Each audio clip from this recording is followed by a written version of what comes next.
જાવું મારું હૈયું હેમાળો બનાવું. સાહેબ વિચાર કરજો. હે હું વાતી કરતો તો કિશોરભાઈ કે બાપા અમને અમેરિકા કાગળ લખે અભ્યાસ કરજો, બસ ભણજો. તમે ભણતર ને ચરિતાર્થ બહુ કર્યું સાહેબ, અભ્યાસ બહુ કર્યો. અને તમારા વડીલોએ મજૂરી કરી કરી હાથીપા કરી કરીને મારી પાસે દાખલા છે, દીકરાઓને ભણાવ્યા છે સાહેબ. મોટો ગુણ. અને એક તો આયબાનો આશરો રોટલો બહુ મોટો. એક પ્રસંગ કહી દઉં સાહેબ, પછી મને યાદ આવે કે ના આવે, સાંભળજો ખાસ. ગોંડલ સ્ટેટના રાજકુમાર કુંકાઓની બાજુ એક ગામડે ફરવા ગયા ઘોડે ચડીને. સમજો, હું તમને આનંદ કરાવીશ પણ આ વાત સાંભળજો સાહેબ.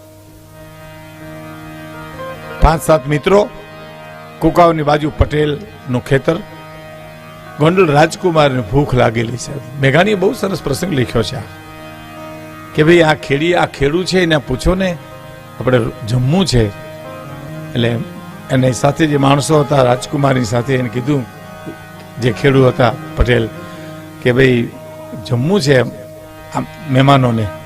ખુલાસો નતો, પરિચય નતો કર્યો કે ગોંડલ રાજકુમાર છે એમ નહોતું કીધું, પણ જમવું છે. અરે કે કા બાપુ હમણાં એ બેનો દીકરીઓ એ રોટલા મંડી ઘડવા હાથે મહેમાનો જે હતા એને જમાડ્યા. પણ ગોંડલ રાજકુમારને થોડી ભૂલ થઈ ગયેલી, અને વેમ કે આ ગામ ગોંડલ સ્ટેટનું છે, હતું જેતપુર વાળા દરબારનું ગામ કુંકાઓ, અને આને એમ કે આપણા ગોંડલ સ્ટેટનું ગામ છે. એટલે જમાડ્યા બહુ પ્રેમથી. એટલે ખુશ થઈ ગયા રાજકુમાર સાહેબ કે કામદારને બોલાવો હતા. તરત કામદાર આવ્યા કે આ જે કાંઈ જમીન ખેડૂ ખેડે છે એને આપી દો, બક્ષિસમાં આપી દો સાહેબ. તો માલિકત આપી દઈએ. હા, કામદારની મતિ એવી ખરાબ કે ગોંડલને ભૂંડું લગાડવા ખાતર ખુલાસો એને ન કર્યો કે જેતપુરનું ગામ છે એમ ન કીધું. અને કીધું ભલે બાપુ દસ્તાવેજ કરી નાખો, તો ઘા કરી નાખો, સહી કરી નાખી.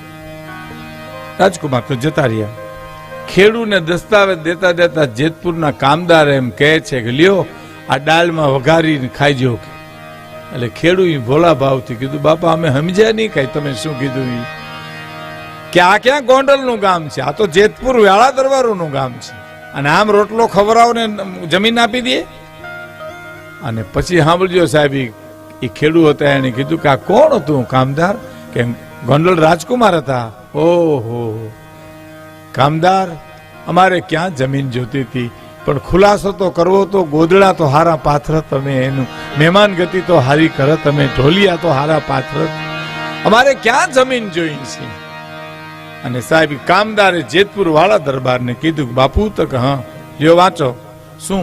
તો કે ગોંડલ રાજકુમાર ફરવા નીકળ્યા ને આપણા ખેડૂત રોટલો ખવડાવી દીધો, એટલે એને જમીન દઈ દીધી ખેડે. કે હોય નહીં? તો કે હા. શું કામ? રોટલો ખવડાવ્યો એમાં, મહેમાન ગતિ કરી એમાં દઈ દીધી કામદાર જમીન. તો કે હા લાવો તા. જોયું સહી કરી એને? તો કે હા સહી કરી. જો ને ગોંડલ રાજકુમારની સહી છે. સાંભળજો સાહેબ. અને વાળા દરબારે એમ કીધું કામદાર એની ટીકા ન કરવાની હોય, લાવો નીચે હું સહી કરી નાખું. મારા ખેડૂત રોટલો ખવડાવ્યો હોય એ મને મંજૂર છે સાહેબ. કરી દીધી સહી સાહેબ. આ બનેલી હકીકત. અને ગોંડલ દરબાર સાહેબને ખબર પડી કે મારા દીકરા એવી ભૂલ કરી, ટપાલ કાગળ લખીને માણસ મોકલ્યો કે વાળા દરબાર સાહેબને કીધું કે મારી ભૂલ થઈ ગઈ, મારા કુંવરથી એને આમ જમીન આપી દીધી. અને આને સામે જવાબ લખ્યો કે જમીન નહીં આખું ગામ દઈ દીધું હતું મને મંજૂર હતું, મારો ખેડૂત રોટલો ખવડાવે એની ટીકા ન કરવાની હોય. આ રોટલાનું અને આ મહેમાન ગતિનું આપણે માતમ હતું, જે આ સદગતના જીવનમાં ભરપૂર હતું સાહેબ. તો કહેવાનો મારો અર્થ, રોટલો મોટો છે, શિક્ષણના આગ્રહી હતા. એટલે મારે આ કવિતા એટલે માટે હું એમના માટે રજૂ કરું છું કે હેમાળે ન જાવું મારું હૈયું હેમાળો બનાવું.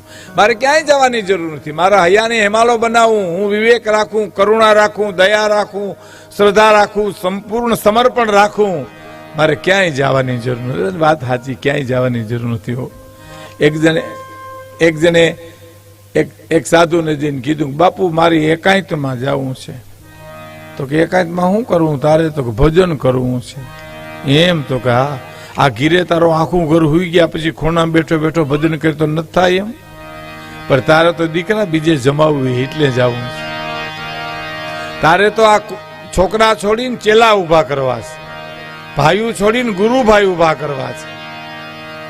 આ સમર્પણ નથી. આ હું જે વાત કરું છું ને કે હિમાલય ન જાવું આહયું હિમાલો બનાવું, હરિના ભજન ને માટે હિમાલય ન જાઓ.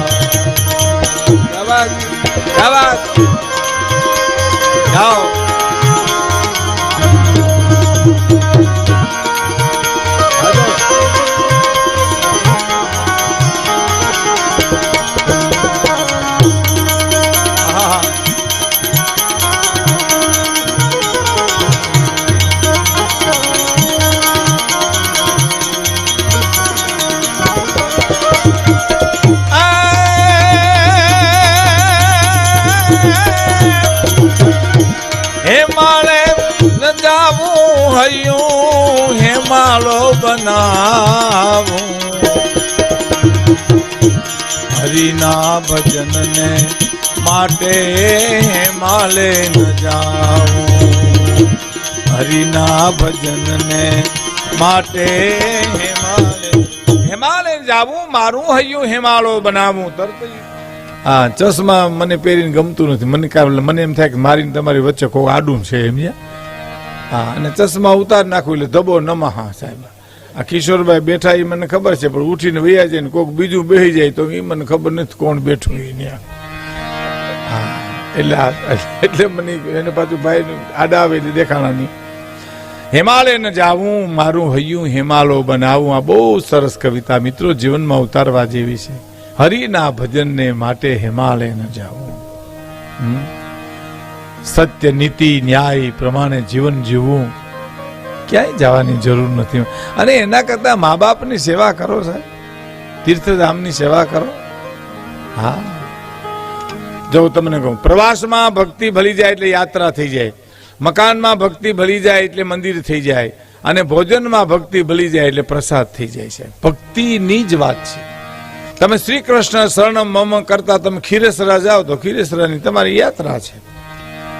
રામ રામ રામ રામ રામ કરતા તમે કાલાવડ જાઓ તો તમારી કાલાવડની યાત્રા છે. બાકી બરફના ગાંગડા ઢેફલાના ડબરા ભરીને તમે હરદ્વાર જાઓ તો પ્રવાસ છે.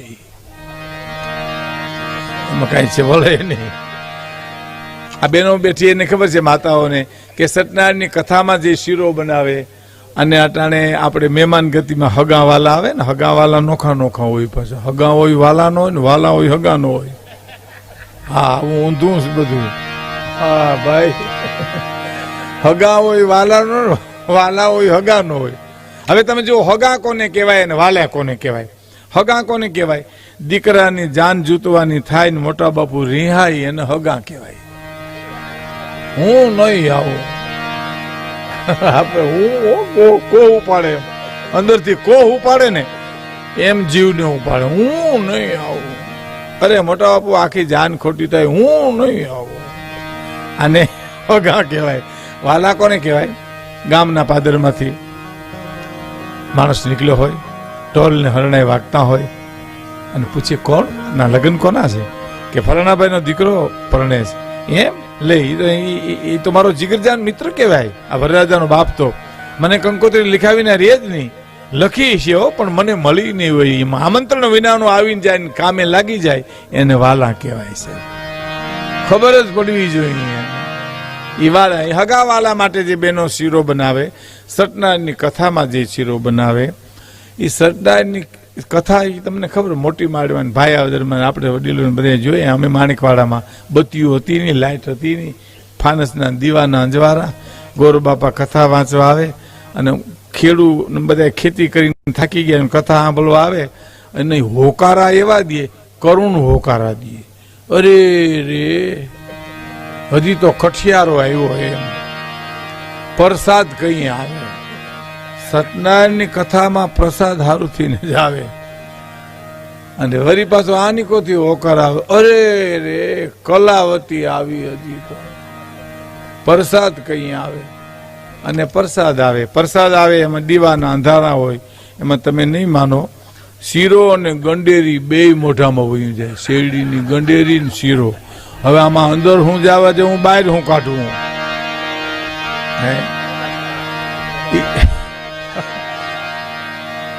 એ સતનારાયણની કથામાં જે શીરો બનાવે, ભાગવતની કથામાં જે શીરો બનાવે બહેનો માતાઓ, અને મહેમાન આવે એ શીરો બનાવે, એમાં તમે જુઓ તો સત્યનારાયણની કથાનો શીરો એનો રવો છે, એનું પાણી, એનું પ્રાઇમસની એની બનાવનાર બેન, પણ સત્યનારાયણની કથાના શીરાને આંખે અડાડીને ખવાય ને ઓઈલા શીરાને ઊભે ગળે ખવાય,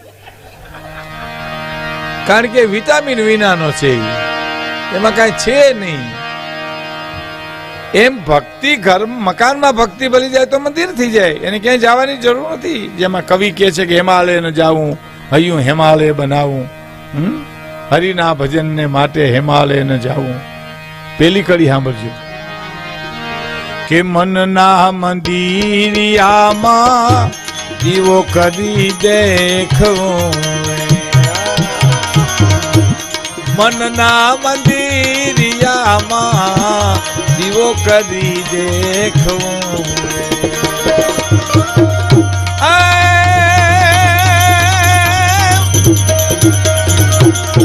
ભક્તિની આંખે સગડું દેખું ને દેખાડું, હરિના ભજનને માટે માલે ન જાઉં. ભક્તિના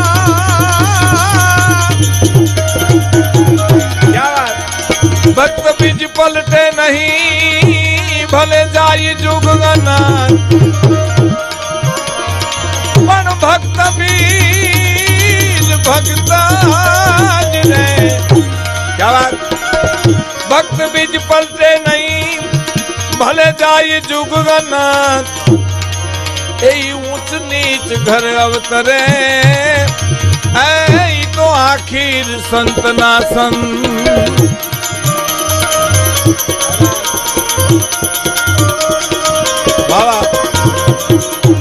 ભક્તિની આંખે સગડું દેખું ને દેખાડું, વિના ભજનને માટે માળે ન જાવું, માળે ન જાવું, હૈયું હિમાલો બનાવું, હરિના ભજનને માટે